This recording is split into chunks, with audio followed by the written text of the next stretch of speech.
Bismillahirrahmanirrahim. Assalamu alaikum wa rahmatullahi wa barakatuh. Dear students, I am today again with the chapter Force and Laws of Motion. In previous lesson, we studied about force, about the first law of motion. So, in this very session, we will learn about momentum, Newton's second law of motion, and Newton's third law of motion. The definition of momentum is defined as the product of mass and velocity of an object. So किसी object में कितनी momentum है वो बराबर होता है product, उसका हासिल जो होता है, यानी मास और वेलोसिटी को मिला के उनका प्रोडक्ट जो आ जाता है उसका मोमेंटम बन जाता है. फॉर एग्जांपल, हमारे पास एक बॉल है, उसका मास 1 kg है और उसकी वेलोसिटी जो है वो 1 मीटर पर सेकंड है, तो उसका मोमेंटम जो बन जाएगा that will become 1 kg metre पर सेकंड. सो जो मोमेंटम होता है वो होता है बराबर product of mass and velocity. किसी चीज की कितनी मास है और उसकी कितनी वेलोसिटी है, उसके प्रोडक्ट को मिला के जो क्वांटिटी हमें मिलती है उसको हम बोलते हैं मोमेंटम. मोमेंट को हम लेटर P से डिनोट करते हैं. So momentum is equal mass into velocity, और वी कैन से P यानी momentum is equal to m mass into v, that is velocity. So P is equal to mv is the representation of this momentum or formula of momentum. So अगर हमने किसी चीज का क्या निकालना है, momentum निकालना है, हमें उसका मास पता होना चाहिए, उसकी वेलोसिटी पता होनी चाहिए, उसके प्रोडक्ट को निकाल के हम कह सकते हैं कि उस किसी पर्टिकुलर ऑब्जेक्ट का what is the moment of that object, momentum of that moment. So momentum is the product of mass and velocity. और इसका यूनिट भी ऐसा आएगा क्योंकि मास का यूनिट आ जाएगा kg और वेलोसिटी का आ जाएगा मीटर पर सेकंड. सो मोमेंटम का आ जाएगा, momentum is equal to mass into velocity. So momentum का आ जाएगा kg मीटर पर सेकंड. इसका ऐसा यूनिट है. सो उसके बाद मोमेंटम मैंने इसलिए बताया आपको क्योंकि जो सेकंड लॉ मोशन है, Newton second law motion state करता है the rate of change of momentum, the rate of change of momentum of a body is directly proportional to the force applied in the direction of motion. ठीक है ना. किसी चीज के momentum में कितना फर्क आ जाएगा ये डायरेक्टली प्रोपोर्शनल होता है उसके जो उस पर हमने फोर्स अप्लाई किया हो. सो हम मैथमेटिकली लिख सकते हैं force is directly proportional to change in momentum divided by time. Because when we talk about rate, जब हम rate term use करते हैं, rate means time is involved. The factor of time is involved. We say here in the definition of second law of motion, the rate of change of momentum. It means change in momentum is divided by rate, and it is directly proportional to force. So force and time, F is directly proportional mv minus mu. mv means final momentum minus mu means initial momentum, because final velocity is mostly denoted by capital V or V, and this initial velocity is denoted by letter U. So mv means final momentum of a body. mu means initial momentum of a body. What is change in momentum? Final minus initial momentum. So force is directly proportional to change in momentum, that is mv minus mu, final momentum minus initial momentum, divided by t. T means time. Rate, we say rate of change of momentum, that is change in momentum divided by time. So force always is inversely proportional to the time. What does that mean? That means if time reduces, this force applied will increase. If this time decreases, force will increase, and if time interval is increased, change in momentum के लिए अगर हम time जो है उसको हम increase करते हैं, सो उसका फोर्स इफेक्ट ऑफ फोर्स होगा वो कम होगा, अप्लाइड फोर्स होगा कम. So what is the definition of second law of motion? The definition of second law of motion is that Newton's second law of motion states that the rate of change of momentum of a body is directly proportional to the applied force applied in the direction of the motion. So, force is directly proportional to change in momentum divided by time. So, there are some examples जो हम day to day activity में, जो हम day to day life में experience करते हैं.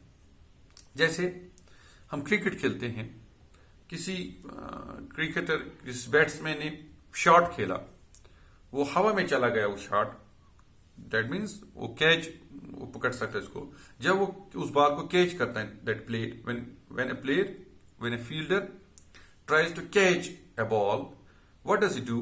वो अपने हाथ को पीछे खींचता है, he pulls his hands backward. ये क्यों करता है? ऐसे क्यों नहीं पकड़ता है? वहां से बाल ऐसे पकड़े, लेकिन वो पीछे ले जाता है. इससे क्या हो जाता है? क्योंकि जो बाल वहां से आती है उसमें मोमेंटम होता है, उसमें कुछ मास है और उसमें कुछ वेलोसिटी है, उसमें कुछ मास है और उसमें कुछ वेलोसिटी है.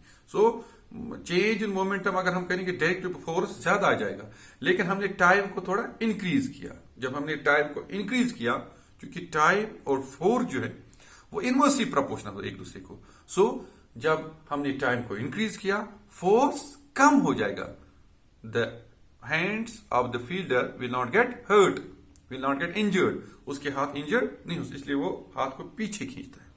अगर 1 सेकंड लगता, अब उसने 1-2 सेकंड उसके टाइम उसमें इंक्रीज किया. जब टाइम इंक्रीज हुआ, फोर्स का इफेक्ट कम हो जाएगा. इस तरह से उसके हाथ इंजर होने से बच जाएंगे. सो first of all, application of second law is that during playing, when this fielder catches a ball, he draws his or he pulls his hands backward, ताकि उसके हाथ जो है वो जख्मी ना हो.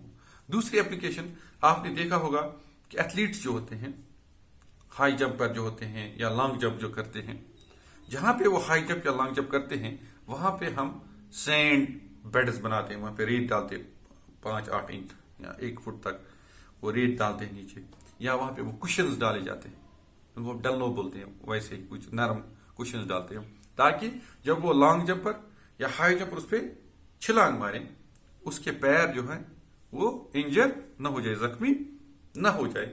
ऐसा वो सैंड या वो कुशन हम क्यों डालते हैं? वो हम इसलिए डालते हैं ताकि अगर वो हाई जंपर या लॉन्ग जंपर, उसका कंटेक्ट, वो छलांग मार के डायरेक्ट उसका कंटेक्ट जमीन के साथ हो जाए, सो वो इंजर हो सकता है. लेकिन जब हम रेत डालते हैं या कुछ कुशन रखते हैं, वो आहिस्ता आहिस्ता उसका जो टाइम लिमिट है वो बढ़ जाता है. टाइम टू कंटैक्ट अर्थ, उसका वो टाइम लिमिट बढ़ जाता है, क्योंकि जब टाइम बढ़ जाता है फोर्स उसका कम हो जाता है. फोर्स कम हो जाता है, टाइम बढ़ गया, फोर्स कम हुआ. सो इस तरह से वो इंजर होने से बच जाता है. इसी तरह से हमने फर्स्ट लॉ ऑफ मोशन में वो पढ़ा कि जब कोई गाड़ी रुकी पड़ी है बिकॉज ऑफ इनर्शिया, जो पैसेंजर होता है वो भी एक ही जगह रुकना चाहता है, हाँ, या जब कोई भी गाड़ी चलती रहती है, इन मोशन होती है, पैसेंजर भी इन मोशन, अचानक ड्राइवर अप्लाइज ब्रेक्स, हाँ, वो आगे की तरफ क्या कहते हैं, फॉल करता है पैसेंजर या ड्राइवर जो भी हो, तो इसलिए हम सीट बेल्ट पहनते हैं. गाड़ी में आपने देखा होगा सीट बेल्ट पहनते हैं. क्यों हम सीट बेल्ट पहनते हैं? सीट बेल्ट का भी यही कारण है. हम सीट बेल्ट इसलिए पहनते हैं, फॉर एग्जाम्पल ड्राइवर ने गाड़ी पे अचानक ब्रेक लगा दी, the passenger and the car they were in motion. वो जब अचानक ब्रेक्स लगे वो आगे की तरफ फॉल करेंगे, क्योंकि वो कंटिन्यू करना चाहते हैं इन मोशन. सो जब हमने सीट बेल्ट लगा होते हैं, हमारा टाइम, अगर आगे वो डैशबोर्ड है या कुछ और है, तो आदमी इंजर हो सकता था, आदमी इंजर हो सकता था, जख्मी हो सकता था. सो जब सीट बेल्ट लगा होता है, सीट बेल्ट उस टाइम को बढ़ाते हैं और फोर्स तब तक कम हो जाता है, फोर्स तब तक कम हो जाता है. इस तरह से इंजर होने से बच जाता है. इसी तरह से बहुत सारी एग्जांपल्स हैं जिनको आप सेकंड लॉ के थ्रू डिफाइन कर सकते हैं, एक्सप्लेन कर सकते हैं। ये हुआ second law of motion, the rate of change of moment of a body is directly proportional to the force applied in the direction of motion. उसके बाद लास्ट लॉ ऑफ मोशन जो है उसको बोलते हैं Newton's third law of motion. ये सबको याद है। Newton's third law of motion is state that to every action there is an equal and opposite reaction. For example हमारे पास दो बॉडीज है, एक बॉडी है, दो body, body a body b. Action क्या होता है, बॉडी ए बॉडी बी पे क्या, जब ये एक दूसरे के साथ इंटरेक्ट करते हैं, बॉडी ए बी पे फोर्स अप्लाई कर रही है, it is action, it is action. और बॉडी बी भी उतना ही फोर्स इस ए पे अप्लाई करती है, बी ऑन ए, उसको बोलते हैं रिएक्शन, उसको बोलते हैं। फॉर एग्जाम्पल आप दीवार पे हाथ मारोगे, जो हाथ ने फोर्स लगाया दीवार पे, इसको बोलते एक्शन फोर्स। और उस दीवार ने हमारे हाथ पे फोर्स लगाया, उसको हम बोलते हैं रिएक्शन फोर्स। सो एक्शन और रिएक्शन फोर्स। थर्ड लॉ बोलते हैं टू एवरी एक्शन, जब भी आप किसी चीज पे फोर्स लगाए, action, action is a force. जब भी एक बॉडी दूसरी बॉडी पे क्या लगाए, फोर्स लगाए, there is an equal and opposite reaction, ठीक है ना। उसका मैग्नीट्यूड, फॉर हमने 2 न्यूटन से किसी दीवार पे मारा, दीवार भी हम पे 2 न्यूटन फोर्स लगाएगी, ठीक है ना। So it's called action and reaction force. To every action, to every force applied on a body, that is action, there is an equal and opposite reaction from that body, इसको बोलते हैं हम action and reaction force, ठीक है ना। आपने देखा होगा हमारी रोजमर्रा की जिंदगी में बहुत सारी ऐसी मिसालें हैं जो आप थर्ड लॉ के थ्रू क्या कहते हैं, थर्ड लॉ के थ्रू हम एक्सप्लेन कर सकते हैं। यही है, हमने दीवार पे मारा, दीवार से हमें हाथ में लगती है, क्योंकि वो दीवार भी हम पे फोर्स वहां से लगाता है, रिएक्शन फोर्स लगाता है। इसी तरह से जब हम चलते हैं, वाइल वॉकिंग, हम क्या करते हैं, आप जरा सोचें, जब हम चलते हैं हम जमीन पे एक्शन फोर्स लगाते हैं, फोर्स अप्लाई करते हैं, हम जमीन को पीछे धक्का देते हैं और जमीन हमें आगे धकेल देती है रिएक्शन में। तो हम चलने के काबिल हो जाते हैं और हम चल पड़ते हैं, आगे आगे चल सकते हैं। सो जब हम जमीन पे पीछे धक्का मारते हैं, वी अप्लाई फोर्स और action force on the earth and it pushes us forward, वो हमें रिएक्शन फोर्स देती है। ये एक्शन और रिएक्शन फोर्स है। इसी तरह से जब हम कोई नाव चलाते हैं, कोई मुल्ला होता है ना बोट में, वो क्या करता है, वो स्पेड होता है उसके हाथ में, वो उससे पानी को पीछे धकेल देता है, एक्शन फोर्स, पानी को पीछे लेकिन पानी उस नाव को, कश्ती को आगे धक्का देता है। सो ड्यूरिंग द रोरिंग और प्रोपल्शन ऑफ ए बोट, हम क्या करते हैं, हम पानी को पीछे पुश करते हैं, we push water backwards and that water applies a reaction force and the boat moves forward, ठीक है।